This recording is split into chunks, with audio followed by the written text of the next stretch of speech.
À toutes et à tous, bonjour. Le dialogue, l'arme de talent pour décrisper l'atmosphère politique au Bénin, nous disent les parutions du jour. L'informateur, dans son rôle d'informer, affiche dialogue politique post-législative. Talent donne la preuve de son pacifisme à tous égards. Soleil Bénin Info, dans cette même lancée, titre décrispation de la crise politique, le temps du dialogue. Patrice Talon joint l'acte à la parole. Le journal annonce que la rencontre aura lieu le 10 octobre prochain. L'enquêteur, après ses enquêtes, qualifie le président Patrice Talon de magicien de l'enfer, comme quoi il va encore les faire dormir debout, a précisé Le Quotidien. 8 partis politiques tirés sur le volet sont invités au dialogue. Il s'agit du PRD, de l'UP, du BR, DUD, l'UDBN, Moël Bénin, FCDB et FCBE, a ajouté l'Écho Quotidien. Parmi ces partis invités, le Béninois libéré a tenu à notifier que l'UDBN salue la clairvoyance de Talon. L'Émergence Info va plus loin et clarifie que l'UDBN adhère à l'initiative et marque sa disponibilité. Le Nouvel Observateur a observé la situation de près et constate que c'est tout sauf un dialogue national sincère et franc. Plus loin, il se demande si ce dialogue ne revêt pas une connotation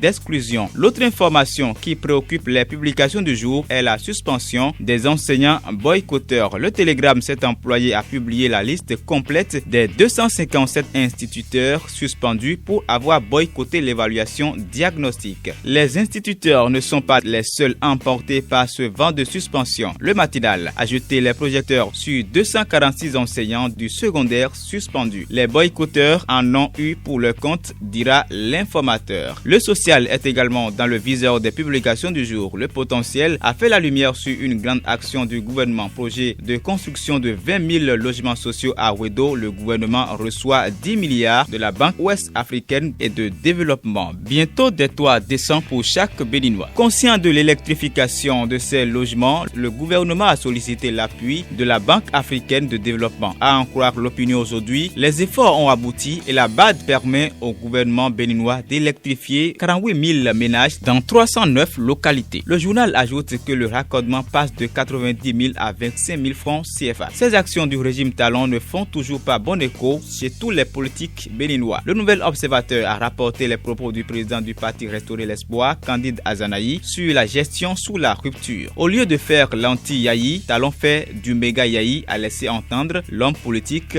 béninois. Pendant ce temps, la situation devient inquiétante dans l'affaire Sébastien Germain à Diavon. La dépêche rappelle l'expiration du délai accordé par la Cour africaine des droits de l'homme et des peuples et ressort les conséquences de droit y afférentes. Le Bénin va devoir faire face à ces conséquences, stipule Le Quotidien. Malgré ces situations inquiétantes, le Bénin renforce ses mesures sécuritaires dans l'espace CEDEAO. Le Matin titre à propos nouvelle convention entre le Bénin et Interpol pour le renforcement de la sécurité dans la CEDEAO. L'information a été confirmée entre autres par La Libération, les Pharaons. Fin de cette revue de presse. Excellente journée à chacun et à tous.